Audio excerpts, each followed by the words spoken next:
Bonjour, mesdames et messieurs, je suis Gladys Caron, vice-présidente communication chez Investissement Québec et bienvenue à notre classe de maîtres, série de webinaires qui s'inscrit dans le cadre de nos initiatives stratégiques. Et plus particulièrement ce matin, notre initiative Productivité, Innovation est à l'honneur, dont l'objectif est de contribuer à augmenter la compétitivité des entreprises par la productivité et l'innovation afin que davantage d'entreprises passent à l'action en misant sur l'innovation, les technologies comme l'automatisation, la numérisation, la robotisation et les applications d'intelligence artificielle. Pour cette classe de maîtres, nous avons la chance de recevoir une entreprise qui a placé la numérisation et l'automatisation au cœur de ses stratégies et de sa vision, en plus d'accorder beaucoup d'importance à la main-d'œuvre, au développement durable et à son image de marque. Ce sera le sujet de la présentation de Daniel Drapeau, président et directeur général de Miralis. Sa présentation durera environ 30 minutes et sera suivie d'une période de questions d'une dizaine de minutes. Vous pouvez d'ailleurs écrire vos questions tout au long de la présentation dans la boîte prévue à cet effet au bas de votre écran. Je vous rappelle que l'événement est enregistré et sera disponible en réécoute. Et maintenant, à vous la parole, Daniel. Bonjour, merci beaucoup. Merci pour l'invitation à présenter cette présentation. En fait, je débute en disant, je vais vous partager de l'information, je vais vous partager une histoire aussi beaucoup. Je vais y aller en forme de storytelling, expliquer un peu comment la démarche de la transformation s'est faite. Je débute tout de suite avec la présentation. Est-ce que la présentation est... Oui, excellent. En fait, premièrement, pour expliquer un peu toute la démarche derrière la transformation, on a fait plusieurs voyages en Europe. Moi, personnellement, j'ai fait plusieurs voyages pour aller voir des expositions, visiter des usines. Quand je suis arrivé dans le monde de l'armoire de cuisine ou du manufacturier en 2007, je me suis dit, il faut que rapidement, je maîtrise cette industrie-là. Donc, en allant en Europe, après avoir entendu parler, paraît-il que les Européens, particulièrement les Allemands, entre autres, étaient très avancés en termes de productivité, je me suis dit, je vais essayer d'aller visiter un maximum d'usines. Et pas nécessairement toujours dans mon domaine, mais aussi dans d'autres domaines. Donc, on a fait plusieurs visites qui sont devenues des moments d'inspiration. Je ne veux pas dire qu'on n'est pas allé copier ce que les Européens font ou faisaient à l'époque quand on faisait ces voyages-là, où on les fait toujours, mais c'était pour aller s'inspirer, pour tenter d'aller comprendre les subtilités, les raisons, un peu les raisons derrière le fait qu'ils sont soi-disant très productifs. Puis essayer de comprendre, nous, qu'est-ce qu'on peut reprendre de ce qu'ils font pour ramener ça ici dans nos manufactures, dans nos choses.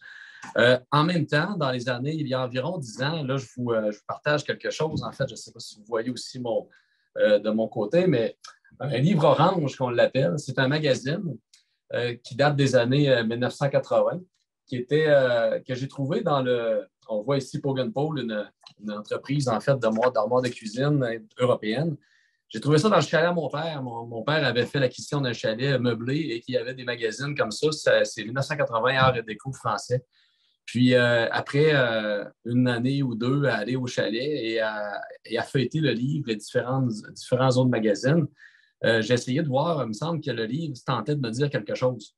Puis, en l'analysant, je me suis aperçu que plusieurs entreprises qui faisaient des publicités dans le livre, comme par exemple celle-ci, où les deux images qu'on voit ici, une cuisine qui est très, on va dire, lourde dans le langage d'aujourd'hui en termes de design, mais qui était plutôt commun dans les années 80 et ici au Québec, d'ailleurs, très commun, années 80-90, même, je dirais, il y en avait encore de ce genre de design-là, et même dans le début des années 2000.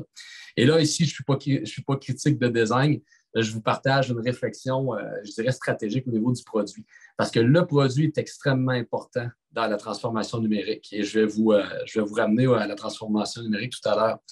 Donc, on voyait ce genre de publicité-là qu'on voit à l'écran présentement, qui sont plutôt des designs classiques, avec du bois, avec beaucoup de travail, qui requièrent beaucoup de main-d'œuvre, très difficile à automatiser. Puis, on voyait aussi à travers le magazine, d'autres designs comme ça. Ça, c'est tiré du magazine, justement. Et la photo du milieu, par exemple, est à s'y méprendre. On changerait quelques petites choses, un peu d'habillement, coiffure, et on pourrait presque dire que c'est une cuisine des années 2000. Donc, ça m'a fait réfléchir, et même 2020, ça m'a fait réfléchir énormément en me disant, qu'est-ce qui vieillit le mieux? Une cuisine plutôt classique ou une cuisine plutôt contemporaine, comme on voit présentement? Et pourquoi pourquoi les deux designs étaient présents dans le magazine à l'époque, en 1980. Et je dirais 70 sinon 80 des publicités de ce qui était présenté dans le magazine étaient davantage le design précédent. Donc, le design plutôt classique et lourd. Et 20 représentaient des designs contemporains. Puis, je me suis dit, OK, je vais pousser l'analyse un peu plus loin. Je me suis aperçu en faisant l'analyse du magazine que 100 des entreprises qui présentaient un design plutôt classique étaient aujourd'hui fermées. Avaient fait faillite, avaient fermé ou s'étaient complètement transformées. Donc, n'existaient plus, en fait. Tandis que les entreprises comme Pogonpole, ici qu'on voit, Miele, entre autres, et Scavolini, entre autres, sont des entreprises qui étaient présentes, donc en 1980 dans le magazine, et qui n'étaient pas nécessairement dominantes dans le marché, mais qui aujourd'hui sont clairement dominantes. Certaines de ces entreprises-là aujourd'hui font jusqu'à 4000 cuisines par jour. C'est énorme. Nous, juste pour vous donner un comparatif, on en fabrique présentement à peu près 25-30 cuisines par jour. Donc, ils sont à un facteur 100 et même plus, presque 200 fois plus que nous pour certains. Donc, qu'est-ce qui leur a permis de croître autant? Qu'est-ce qui fait que dans le magazine, le classique, en fait, ce qui était classique dans le magazine n'existe plus aujourd'hui et le contemporain a pris la place? Donc, on a continué la réflexion. Puis, à travers nos différentes visites, encore une fois, on s'est aperçu que on va dire le manufacturier d'armoires de cuisine ou de meubles aussi, entre autres, typique américain, ressemble un peu à ce qu'on voit présentement ici à l'écran. Donc, je dirais une entreprise qui est très orientée en travail manuel. Certaines automatisations, quand même, on n'en voit pas beaucoup dans les images qu'on voit là, pour donner un rendu, comme on voit en haut à droite, très classique. Des très belles cuisines en passant. La cuisine qu'on voit là présentement, c'est une cuisine qui serait encore aujourd'hui belle et qui pourrait être désignée encore aujourd'hui avec le mélange du blanc, du brun, du bois. Donc, c'est très bien. Par contre, ça demande beaucoup de travail manuel. C'est plutôt difficile à automatiser. D'un autre côté, en Europe, et ça date de 2012. C'est une photo qui date de 2012, donc il y a déjà 10 ans.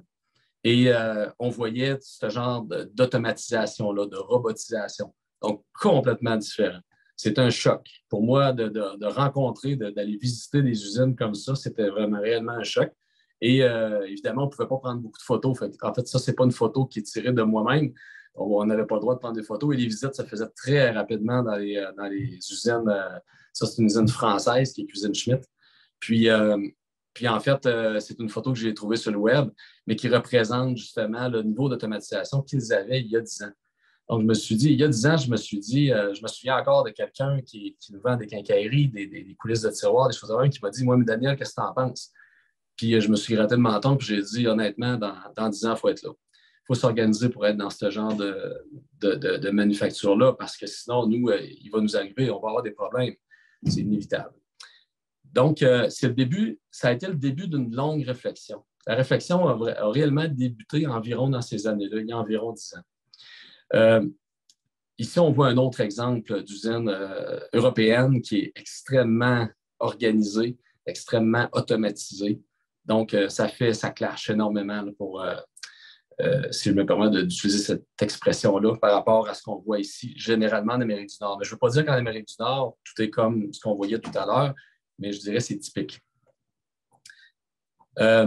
Ici, on voit, je me permets aussi de vous présenter un petit peu le genre de produit qu'on fait pour qu'on sache un peu de quoi on parle aujourd'hui. Donc, nous, dans notre usine actuelle, on a une usine qui est à Rimouski, ou plutôt à Saint-Anaclet, dans la région de Rimouski. Et je vais vous expliquer vers la fin de la présentation, qu'on est présentement en train de construire 2 nouvelles usines. Une ici à côté, à Saint-Anaclet, à côté de l'usine actuelle qu'on va appeler l'usine 2. Puis une 3e usine qui va être à Québec pour faire des comptoirs de surface ultra compacte, un peu comme on voit ici l'îlot blanc en haut à droite. Je vous expliquerai plus tard. Ici, on voit une autre cuisine du genre de design qu'on fait actuellement. Vous voyez aussi que les designs sont davantage ce que moi j'appellerais d'inspiration européenne, contemporain.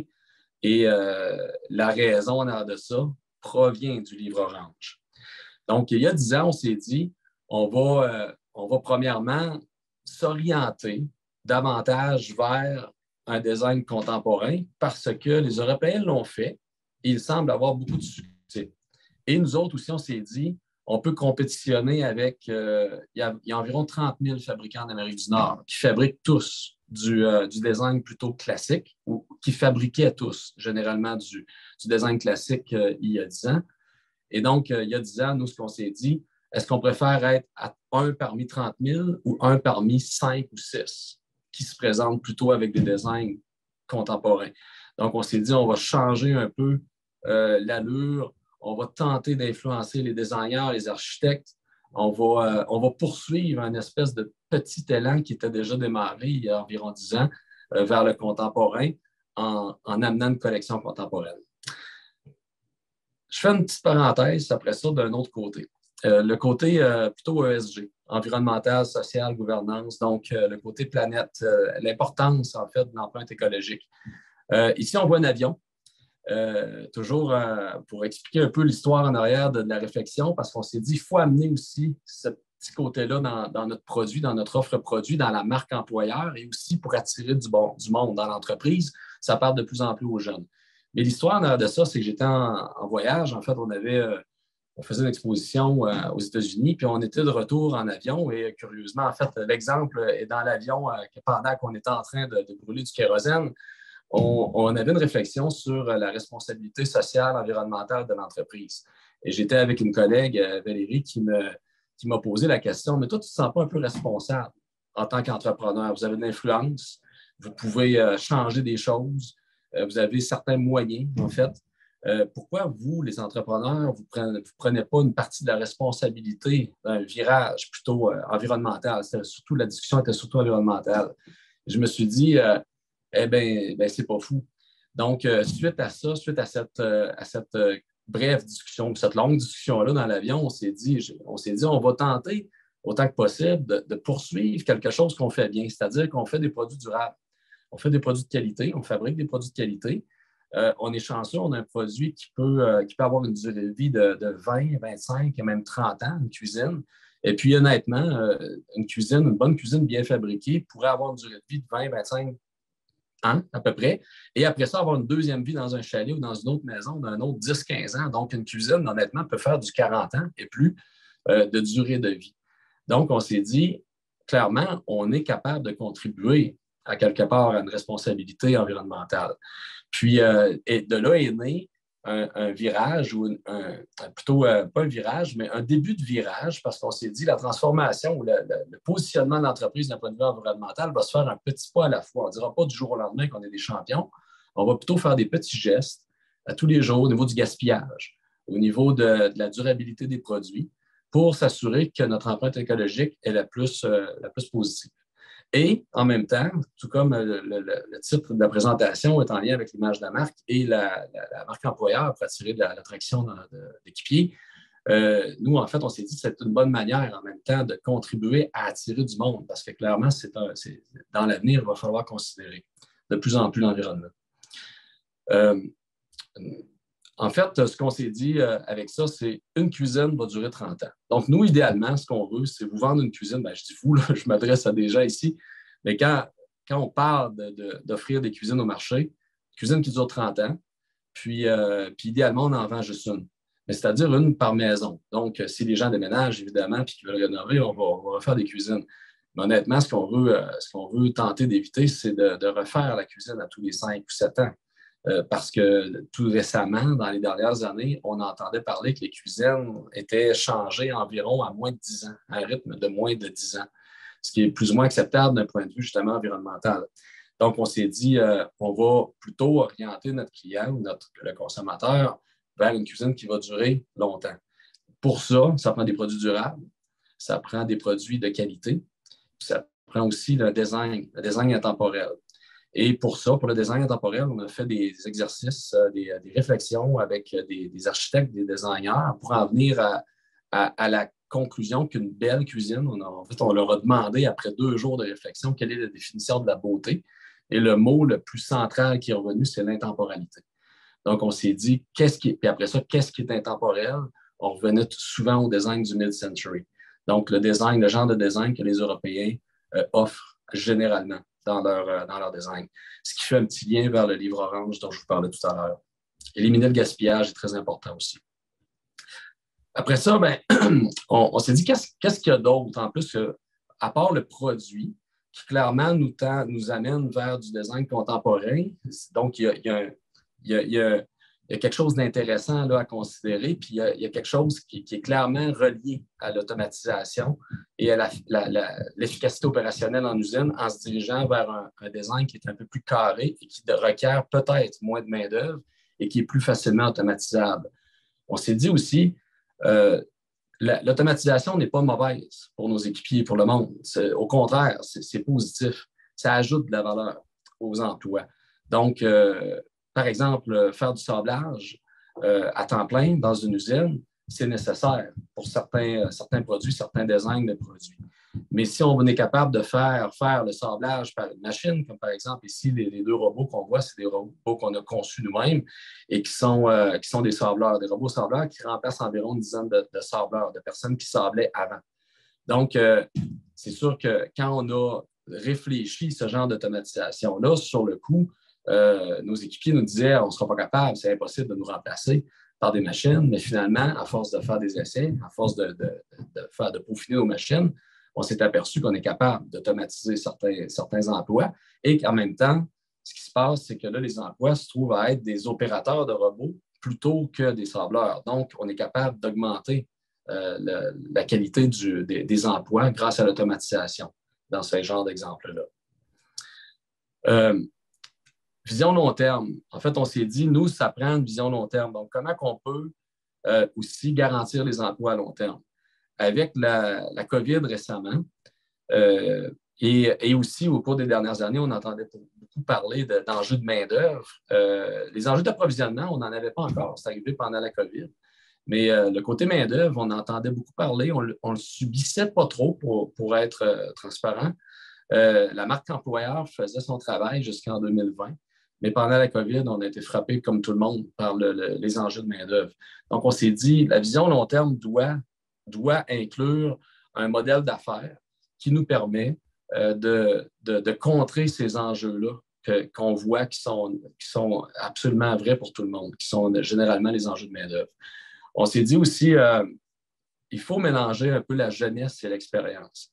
Donc, on peut avoir de l'expérience, on peut avoir des gens qui ont mon âge, qui ont plus d'expérience ou l'expérience équivalente à la mienne, mais aussi trouver des gens qui sont jeunes, donc rentrer de la jeunesse, un peu de naïveté dans l'entreprise pour prendre des décisions qui sont peut-être hors de ce que nous, on prendrait naturellement comme décision. Les jeunes apportent une façon de penser qui est différente parfois et qui est vraiment intéressante au niveau pour challenger le statu quo, challenger des choses qui sont là depuis longtemps et avoir une meilleure vision long terme. Donc, ça fait partie des choses qu'on s'est dit. Donc, jeunesse et expérience sont des choses qu'on met en collision. Moi, j'adore mettre la jeunesse et l'expérience en collision.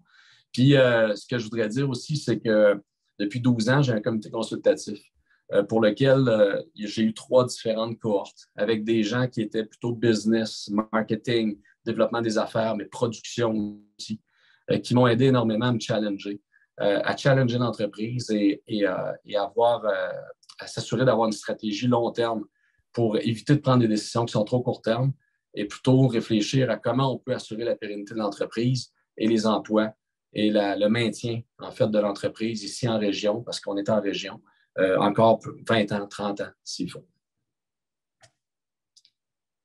Parlant de marque, la marque ici, juste un petit clin d'œil à comment a évolué notre logo au cours des dernières années. Et en fait, le logo, c'est une chose, mais ce qu'on a fait surtout, c'est qu'on s'est organisé autant que possible pour faire des petites alliances avec des ambassadeurs, des gens qui ne sont pas nécessairement des porte-parole, mais plutôt des gens qui ont bien voulu transporter avec eux la marque dans certaines initiatives, comme ici, on a par exemple Karine Danas qui a bien accepté de faire certaines publicités avec nous suite au fait qu'on ait accepté, nous, de faire une cuisine pour elle. Donc, ça a été donnant-donnant. On s'est organisé ensemble avec une bonne poignée de main. Elle est venue visiter l'usine. Donc, à travers des initiatives un peu comme avec des influenceurs comme Karine, comme Sarah-Jeanne Labrosse, Manon Leblanc au départ, Marie-Lou aussi au Québec, je pense surtout au Québec. Mais on a réussi tranquillement à se faire connaître auprès du grand public. C'est plutôt atypique. dans le manufacturier, si je peux dire, de faire ce genre de marketing-là qui est directement au consommateur. Nous, on vend à travers un réseau de boutiques partenaires qui peuvent être trouvés sur notre site Web. Dans la section « Trouver un détaillant », trouver une boutique partenaire. Mais donc, le consommateur fait affaire avec la boutique partenaire qui n'est pas notre propriété. Donc, c'est un cas, c'est quelqu'un qui travaille avec nous, c'est un partenaire, une entreprise indépendante. Mais on s'est dit, on va faire un marketing directement au consommateur pour tenter d'amener des gens dans les salles de montre de nos clients et ainsi faire travailler la marque chez nos partenaires détaillants. Bon, au niveau marque employeur, en fait, ce qui est important de dire, ce que je tiens à dire, c'est que de notre côté, on a fait plein de réflexions par rapport à la marque employeur. On s'est dit, c'est quoi la marque employeur? Puis on en est venu à une conclusion qui est très simple. C'est que la marque elle-même, celle qui nous permet de mettre en marché nos produits, est la meilleure marque employeur. Donc, si on positionne bien notre marque, si on positionne des produits durables, des produits de qualité, des beaux produits, si on les fait connaître auprès des consommateurs, si on amène le côté durabilité, le côté ESG, comme on disait tout à l'heure, le côté environnemental, eh bien, automatiquement, on va attirer des gens. Donc, autant pour des gens qui sont dans l'usine, oui, on va faire certaines publicités ciblées, par exemple, dans la région de Rimouski, pour aller attirer certaines personnes pour qu'ils puissent venir joindre l'équipe, comme par exemple, ça, c'est une pub qui est apparue dernièrement dans certains journaux, ici localement. Mais on va aussi attirer des gens pour des postes, par exemple, au niveau de l'administration, du marketing, des ventes, pas nécessairement par de la pub marque employeur, mais plutôt par la marque tout court. Les gens vont vouloir s'associer à nous si on a une histoire intéressante à raconter. Donc, au niveau de la marque, ce qu'on essaie, c'est là aussi d'utiliser du storytelling. Donc, d'expliquer d'où provient la marque, où elle s'en va, pour tenter d'attirer des gens dans l'entreprise. Donc, la marque devient la marque employeur. La culture d'innovation, en fait, là, si on saute un peu tranquillement dans la transformation numérique, ça fait plusieurs années, nous, qu'on fabrique nos propres machines, entre autres. On a une équipe d'ingénieurs qui conçoit, qui fabrique les machines. Et on a aussi, on parle d'innovation ou d'automatisation depuis des dizaines d'années. Je dirais, avant même que je sois là en 2007, le propriétaire précédent, M. Lausier, parlait aussi beaucoup d'automatisation. Donc, d'un point de vue de culture d'entreprise, ici, c'est normal de parler d'automatisation. Et ce n'est pas choquant pour nos équipiers quand on arrive avec des idées d'automatiser certains postes, certaines cellules de production, certaines lignes de production. Au contraire, c'est presque normal et même, ils nous disent qu'il serait temps qu'on aille plus loin d'automatisation à certains endroits.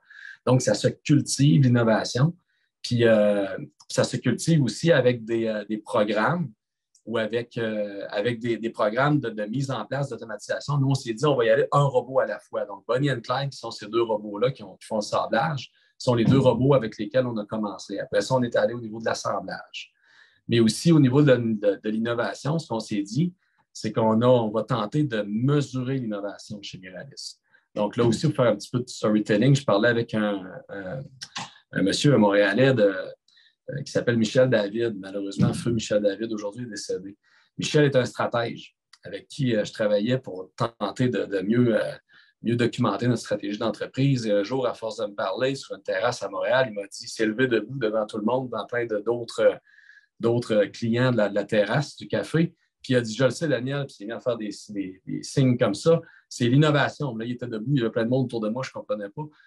En fait, il disait que le cœur de votre entreprise devrait être l'innovation, mais la meilleure façon de réellement vous positionner innovateur, tant au niveau du produit que vos manières de faire, que votre marketing est partout, c'est de le mesurer.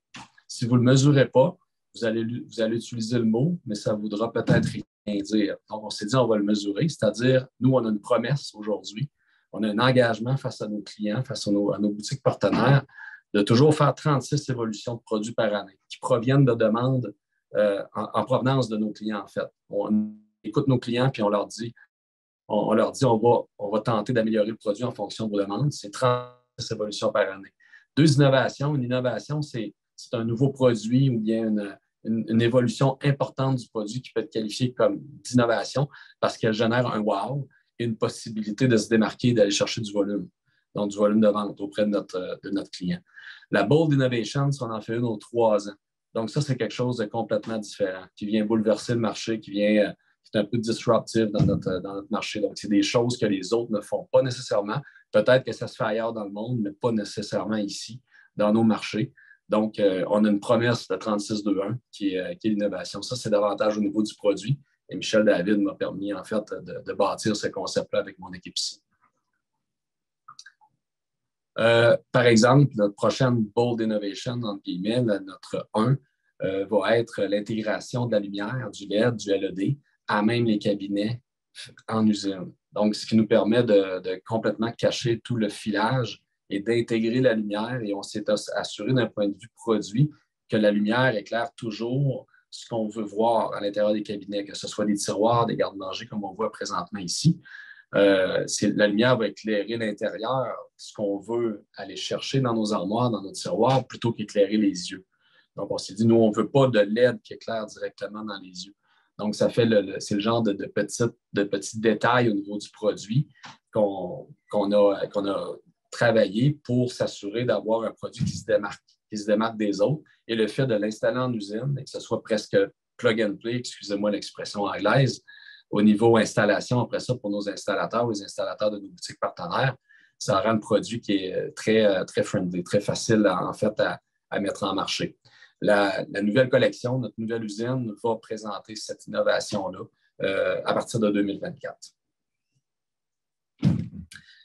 Donc, nous, en fait, notre nouveau produit, notre nouvelle usine plutôt à Saint-Anaclet, se veut une usine on a une usine actuelle qui est à gauche, à droite, excusez-moi. C'est une usine de 125 000 pieds carrés qui présentement fait des produits, un mélange de produits plutôt de design d'inspiration contemporain, comme on en parlait tout à l'heure, mais aussi des produits classiques. À travers toute notre réflexion, parce qu'on s'est, en 2021, lorsqu'on a décidé d'aller de l'avant avec ce produit-là, avec ce projet-là, on a fait une retraite stratégique. On s'est enfermé 2-3 jours dans une période en 2021 où les règles nous le permettaient pendant la période pandémique. Et ce qu'on a fait, c'est qu'on s'est réunis pour prendre toutes ces réflexions-là qui se sont passées au cours des 10 dernières années, constater nos enjeux de ressources humaines, en fait, face à la pénurie de main-d'œuvre, mais aussi constater les enjeux qui étaient reliés avec l'approvisionnement. Puis ces genres d'enjeux-là qu'on avait en 2021, puis on s'est dit, qu'est-ce qu'on fait? Est-ce que c'est le temps maintenant de passer à l'action? Puis après quelques réflexions, après quelques discussions avec certaines personnes, il y a quelqu'un, entre autres, qui m'a dit, « Hey Daniel, c'est-tu le temps? Ça fait 10 ans qu'on en parle. Peut-être qu'on devrait se lancer puis réellement passer en mode innovation puis en mode automatisation. C'est-à-dire, plutôt que tenter de rénover l'usine de droite à toutes les années, j'avais l'impression de rénover un manoir de 25 chambres où est-ce qu'on faisait une rénovation par chambre par année, une chambre par année, puis après 20 ans, on recommence. Bien là, on s'est dit, on va poursuivre l'automatisation et la modernisation de l'usine actuelle, mais on va aussi bâtir une nouvelle usine Greenfield qui va être presque 100% automatisée. Donc, en fait, ce qu'on s'est dit, on va faire un plan d'affaires, on va monter un roadshow, on va aller voir les institutions financières, les partenaires financiers, dont Investissement Québec, BDC, Développement économique Canada, entre autres, et des partenaires aussi en équité pour permettre la réalisation de ce projet-là. Parce que c'est un projet, en fait, le projet consiste en un investissement de 45 millions pour 2 nouvelles usines, celle qu'on voit ici qui est en construction à gauche, qu'on voit aussi dans la prochaine. Ici, on a une image un petit peu plus récente, et une autre usine aussi à Québec pour les comptoirs. Quand on a décidé de se lancer là-dedans, on a aussi fait une grande réflexion qui revient un peu au livre orange, c'est-à-dire que l'automatisation au point où est-ce qu'on veut l'amener est absolument impossible. Si on regarde dans cette usine-là qu'on voit présentement à l'écran, la possibilité d'offrir des produits, des armoires de cuisine avec des produits de finition, comme par exemple de la laque, des teintures, des peintures, ou du moins fabriqués dans l'usine. On pourrait peut-être avoir certains produits qui sont pré-laqués ou pré-teints, mais ça, c'est des choses qu'on regarde d'un point de vue product leadership à travers notre 3621. Mais c'est sûr que si on a une paint shop, comme on dit, dans le département de finition, on vient diminuer automatiquement notre capacité à automatiser. Deuxième chose, c'est là qu'on a compris, hors de tout doute, à travers cette réflexion-là en 2021, pourquoi les Européens sont allés vers le contemporain et pourquoi ils ont réussi à passer de 30, 40 cuisines fabriquées par jour à 2000, 3000, 4000. C'est parce qu'ils se sont dirigés vers un produit contemporain moderne qui est plus facile à automatiser, un produit manufacturier. Puis en plus, ils ont fait une pierre deux coups parce qu'on a démontré que le design contemporain est aussi un peu plus intemporel.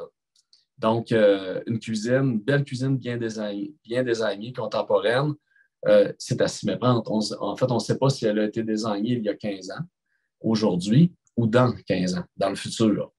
Donc, ça veut dire quand la cuisine ne trahit pas la date de son design, ça veut dire qu'elle est automatiquement intemporelle. Donc, on s'est dit, excellent, l'automatisation va nous permettre, encore une fois, d'amener du storytelling auprès du consommateur, auprès de notre marque et des employés, des équipiers qu'on voudrait aller chercher, donc on voudrait attirer pour l'attraction.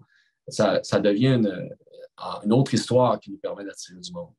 Donc, présentement, on est en cours de fabrication, plutôt de construction de cette usine-là qui va avoir 60 000 pieds carrés environ, dans laquelle, si on prend l'alphabet, par exemple, l'automatisation, si on dit le processus de fabrication démarre à A et se termine à Z, bien, à partir de la lettre E environ jusqu'à la lettre T, ça va être entièrement automatisé. Il n'y aura aucun équipier qui va toucher au produit, ce qui est complètement différent de l'usine actuelle. Donc, l'usine actuelle, on conserve les emplois, on continue à offrir nos beaux produits de finition qui sont davantage complexes et de bois, par exemple, avec nos équipiers actuels, environ 200 personnes qui travaillent dans l'usine actuelle.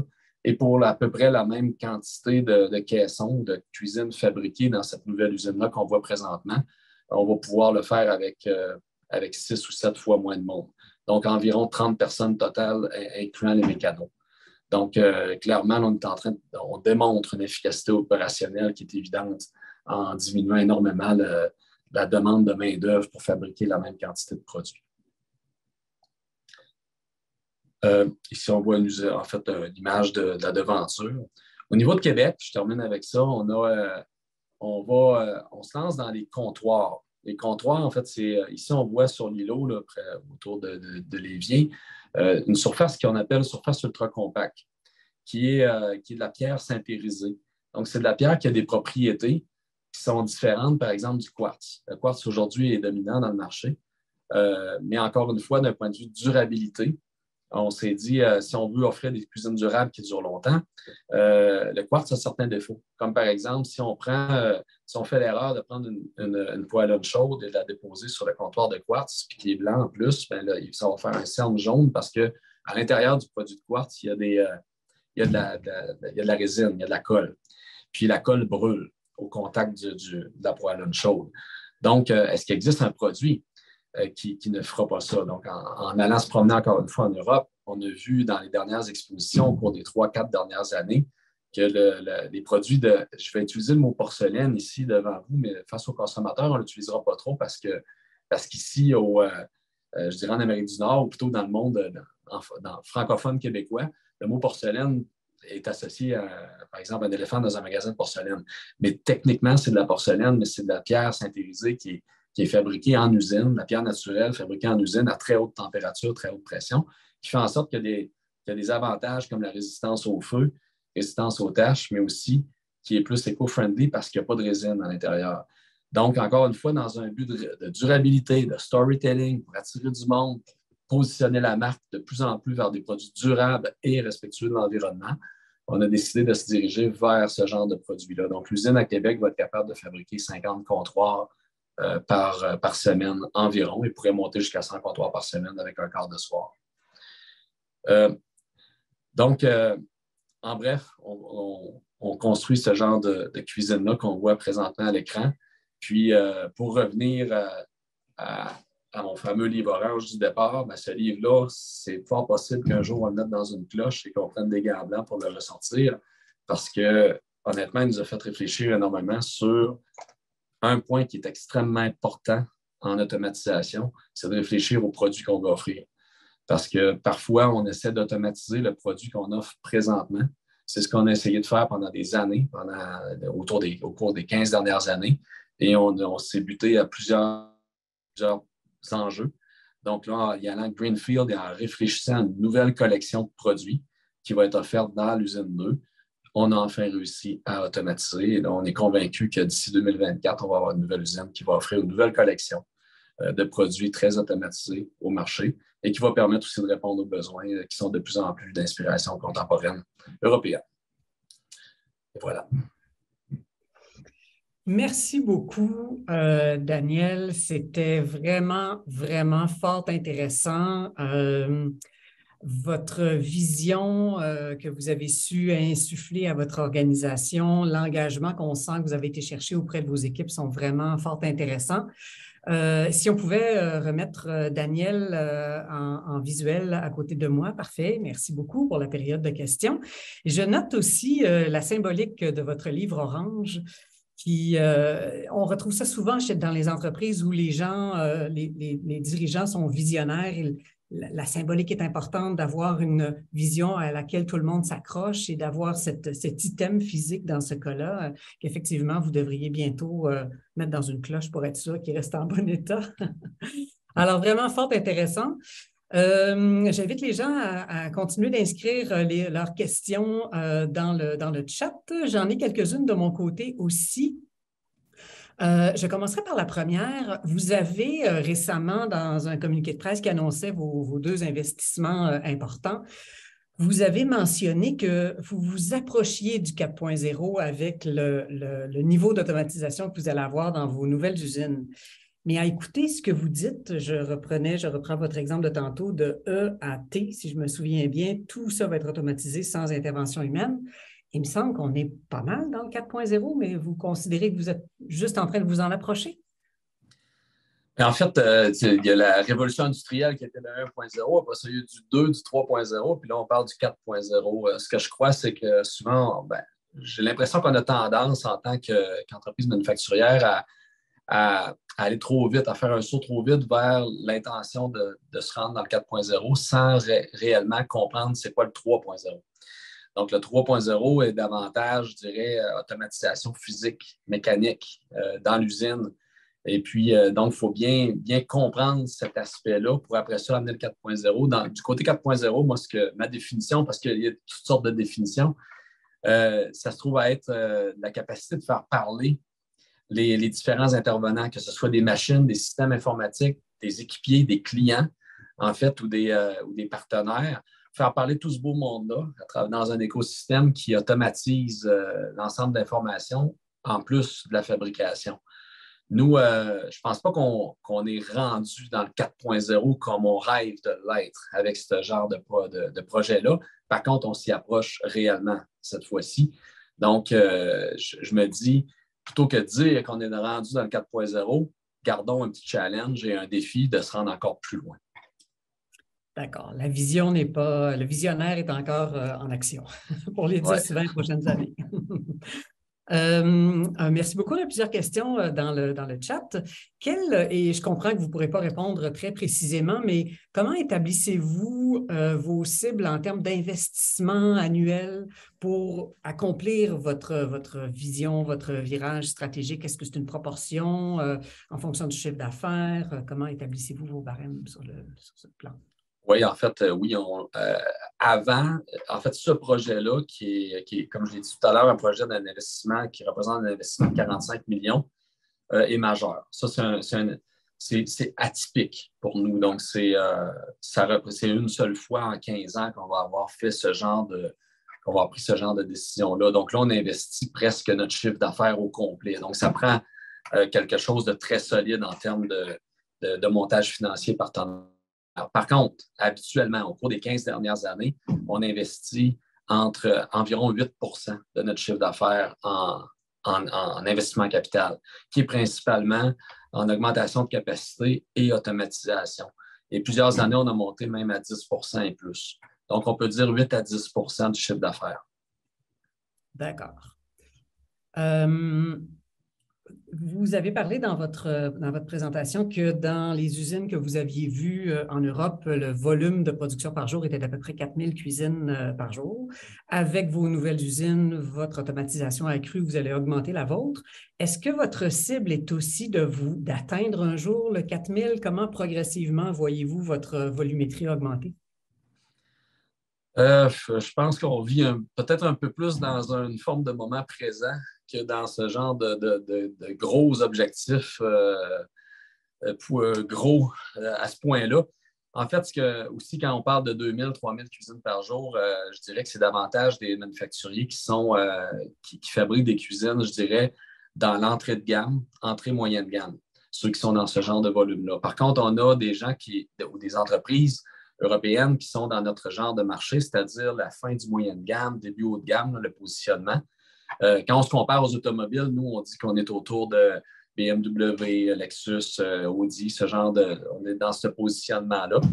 Je crois qu'ils sont quand même rares ceux qui sont en haut de 1000 cuisines en Europe, mais plusieurs sont dans les centaines de cuisines, donc 100, 200, 300, 400 cuisines par jour. Je pense que c'est plus ça qu'on va viser avec notre stratégie actuelle. Et les deux usines qu'on est en train de monter présentement ont été réfléchies pour être facilement réplicables. Je ne veux pas dire facilement réplicables d'un point de vue financier, c'est des gros investissements, mais d'un point de vue technologique, on pourrait faire des copier-coller et se rapprocher de nos marchés. Donc, on pourrait carrément prendre le design et toute l'infrastructure exactement telle que celle qu'on fait ici à Saint-Anaclet et faire un copier-coller à Toronto, un copier-coller à San Francisco pour se rapprocher de certains marchés qui demandent beaucoup de design de style contemporain. Très intéressant. Comment quantifiez-vous ou quels sont les critères que vous utilisez pour différencier une innovation d'une idée dans votre concept de 36-2-1?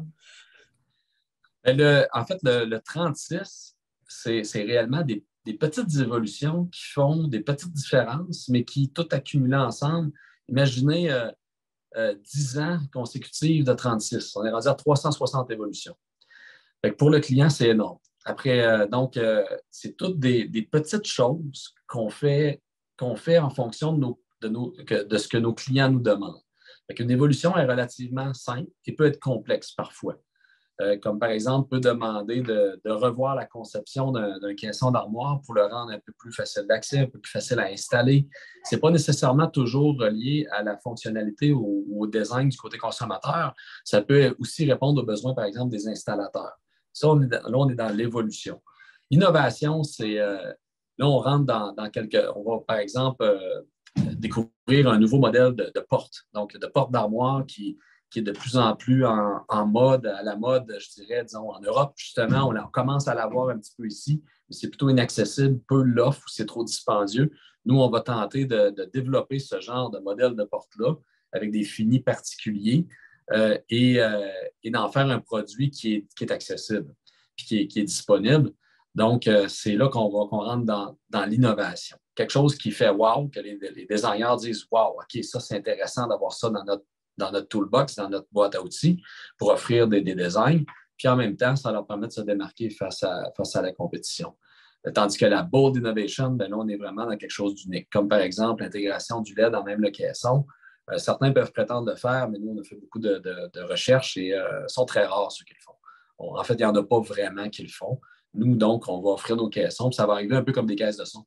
Donc, il va y avoir du filage qui va sortir en arrière, puis il va juste rester à connecter ça à un power supply, excusez-moi l'expression, pour après ça permettre de l'illumination de l'intérieur du caisson. Très intéressant. Ça donne le goût de rénover sa cuisine, c'est tout ce que vous dites. Vous avez parlé de robotisation, que certains de vos robots sont développés par vos équipes à l'interne, alors que j'imagine que vous en achetez aussi sur le marché. Qu'est-ce qui détermine ce que vous faites à l'interne versus ce que vous achetez à l'externe?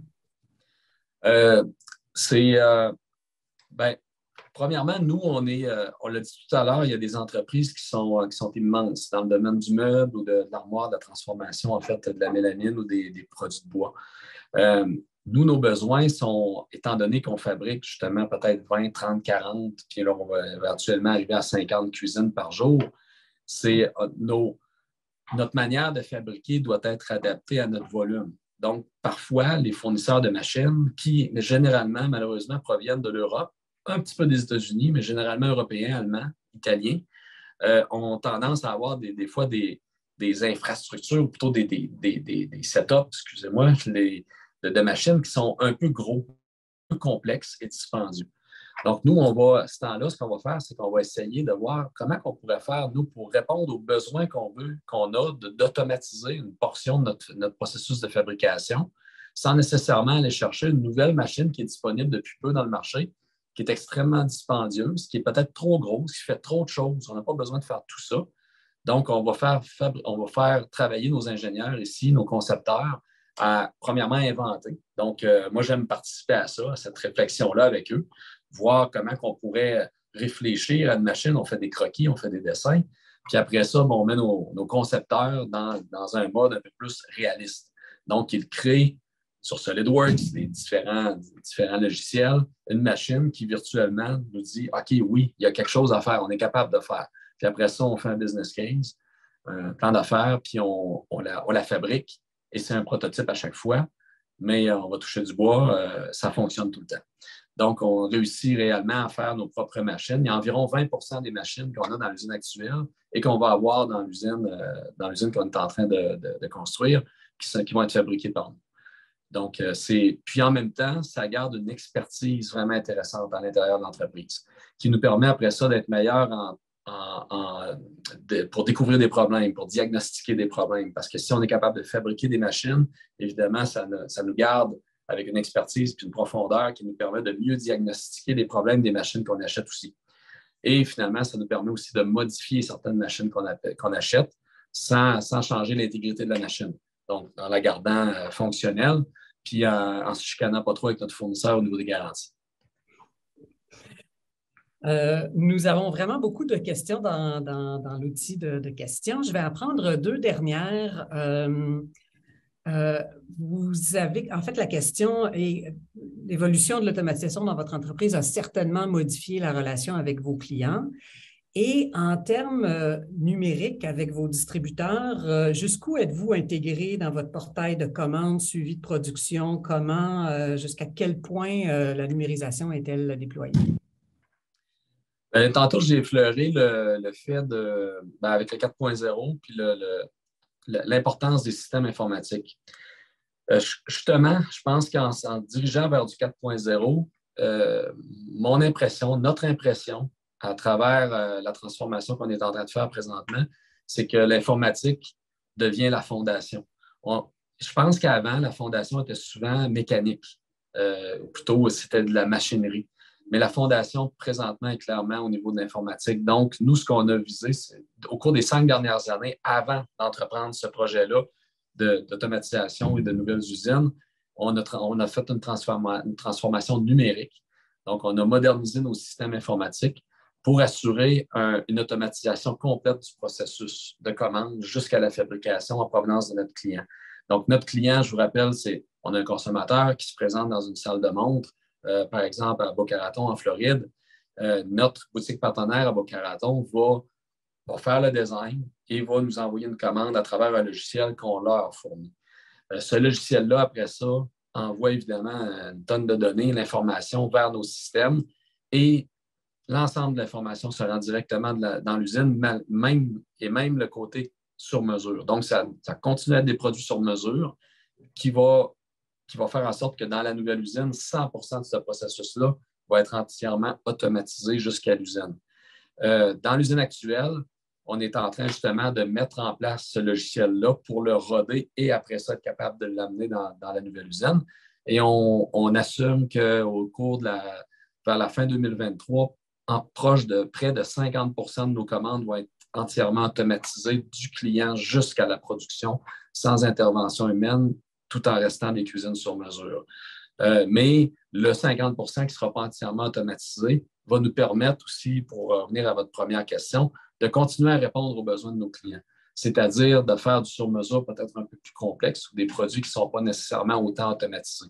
Donc, on va continuer à offrir ces produits-là qu'on offre depuis des années dans l'usine 1, l'usine actuelle. Très bien. Dernière question, je vais en combiner deux. On nous demande comment gérez-vous les 36 améliorations par année en termes de gestion, de communication à l'interne vers vos équipes. Et en même temps, je combinerais comment, avec toutes ces améliorations, ces transformations, comment évolue la mobilisation de vos équipes au sein de Miralis? On a, en fait, on a trois grands programmes chez Miralis, c'est-à-dire on va l'appeler ça des programmes. On a un programme RAISE, qui est notre programme de vente, de marketing, de mise en marché. On a un programme qui s'appelle SLIM, qui est le programme d'amélioration continue, d'excellence opérationnelle. Et on a le programme Product Leadership, qui est le développement de produits.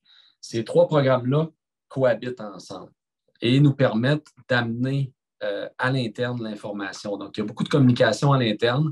Le Product Leadership prend des décisions, prend des orientations, décide, priorise, par exemple, des demandes de nos clients ou des choses qu'on identifie qu'on devrait faire.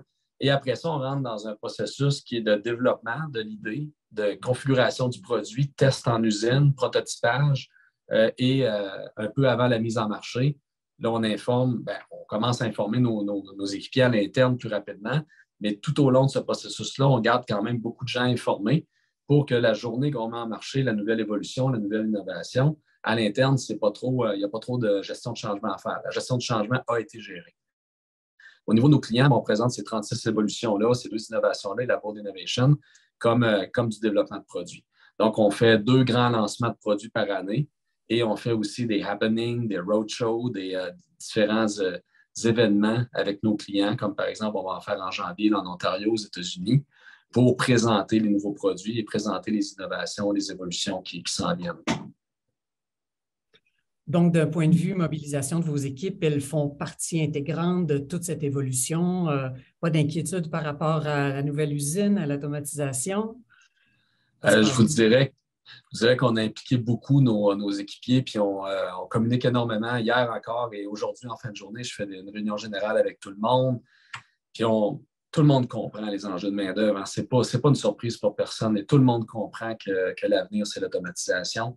Et ce qui est important pour nous, c'est la croissance. Donc, tant qu'il va y avoir de la croissance, on va garder tout notre monde. La valeur, il va y avoir plus de valeur ajoutée aux emplois. Donc, pour le moyen et pour le long terme, c'est positif pour tout le monde. C'est sûr qu'il faut ramener les gens au moment présent. Donc, dans le moment présent, on leur dit, on y va avec un beau projet. Il va y avoir du positif pour tout le monde. Puis le plus positif, c'est qu'on va garder les emplois ici en région et assurer la pérennité de l'entreprise. Absolument. Très important.